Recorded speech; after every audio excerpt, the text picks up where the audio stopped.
Bismillahirrahmanirrahim. Alam tara kaifa fa'ala rabbuka bi ashabil fil. Alam tara.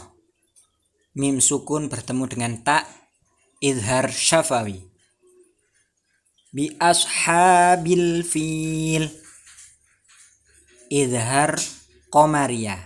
Fil dibaca panjang mat tabi'i. Alam yaj'al kaidahum fi tatlil. Alam yaj'al. Mim sukun bertemu dengan ya, idhar syafawi.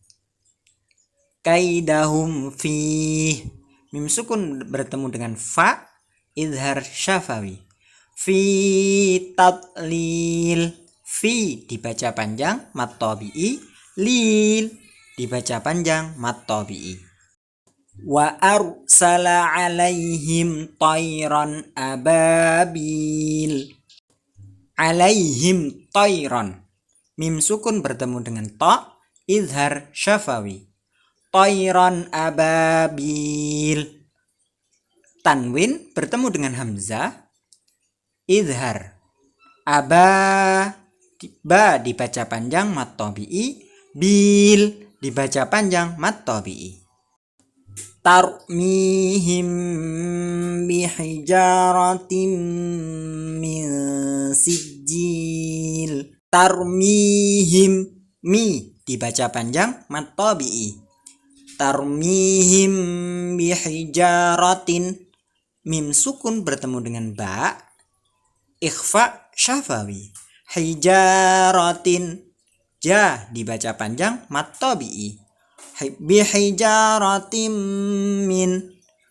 Tanwin bertemu dengan mim, idgham bihunna.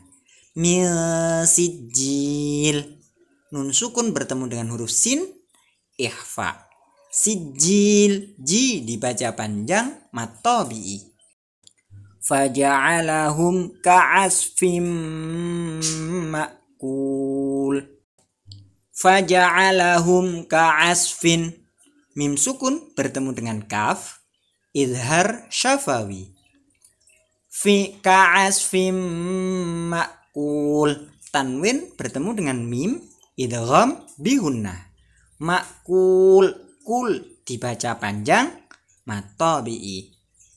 Surah Al-Fil, surat yang ke-105, jumlah ayat 5 ayat, tempat diturunkan kota Mekah.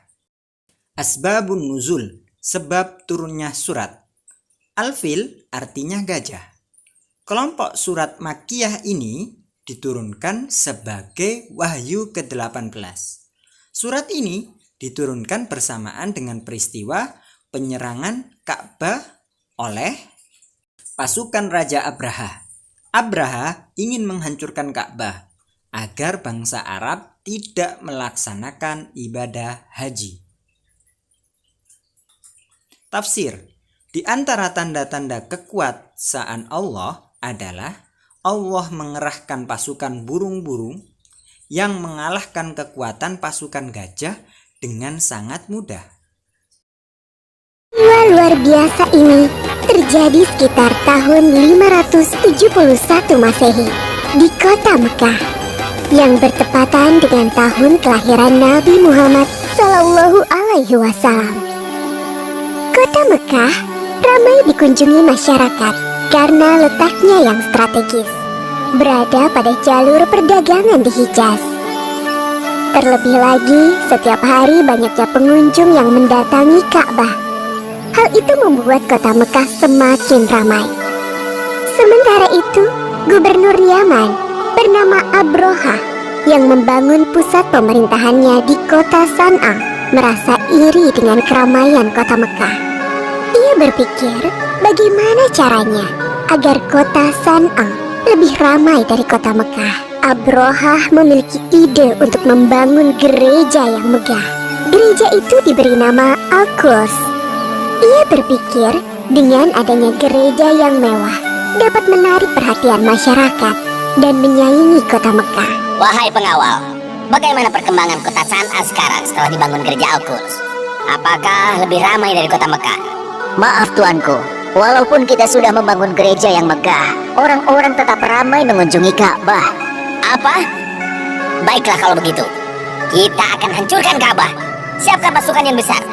Besok kita berangkat menuju Mekah. Siap, tuanku. Keesokan harinya, Abrohah bersama para prajurit bersiap untuk menyerang Ka'bah. Mereka menggunakan gajah untuk mengangkut segala peralatan perangnya. Sesampainya di perbatasan Mekah, pasukan Abrohah melakukan aksi perampasan. Mereka merampas harta benda dan hewan peliharaan penduduk Mekah, termasuk unta-unta milik Abdul Muthalib. Abdul Muthalib adalah kakek Nabi Muhammad, sekaligus orang yang diberi kepercayaan sebagai juru kunci dan menjaga Ka'bah. Wahai saudaraku, Abdul Muthalib, ada hal buruk yang ingin aku sampaikan kepadamu. Ada apa, wahai saudaraku? Kenapa nafasmu tersengal-sengal? Ada seorang bernama Abraha. Ia datang dari Yaman bersama pasukan yang besar. Mereka mengendarai gajah dan merampas harta serta hewan peliharaan penduduk, termasuk 200 ekor unta-unta milikmu. Mendengar hal itu, Abdul Muthalib bergegas menuju tempat Abrohah dan pasukannya untuk menanyakan kebenaran kabar itu. Wahai Abraha, apa tujuan Tuan datang kemari dengan membawa pasukan yang besar ini? Aku datang ingin menghancurkan Ka'bah. Ka'bah telah membuat orang-orang tidak mau mengunjungi kotaku sana. Padahal kami telah membangun gereja yang megah dan lebih indah dari Ka'bah. Lalu, apa maksud kedatanganmu kemari, wahai kakek tua? Saya minta Tuan mengembalikan 200 unta-unta saya. Jadi, kamu tidak berniat untuk menghalangiku menghancurkan Ka'bah, wahai kakek tua? Saya hanya memiliki unta, sedangkan Ka'bah bukan kepunyaan saya. Ada Tuhan yang menjaganya. Baiklah, aku akan mengembalikan unta-untamu. Sekarang, pergilah, wahai kakek tua. Jangan halangi aku dan pasukanku. Abdul Muthalib kembali ke rumahnya. Kedatangannya sudah ditunggu oleh para penduduk. Abdul Muthalib menceritakan tujuan Abrohah datang ke Mekah. Tidak lain adalah untuk menghancurkan Ka'bah. Lalu sekarang, apa yang harus kita lakukan, wahai Abdul Muthalib? Sementara ini, kita mengungsi ke bukit sampai keadaan kota Mekah aman kembali. Baiklah, kami akan segera berkemas-kemas. Abdul Muthalib dan para penduduk mengosongkan kota Mekah. Mereka mengungsi ke daerah perbukitan di sekitar kota Mekah untuk berlindung dari serangan pasukan bergajah.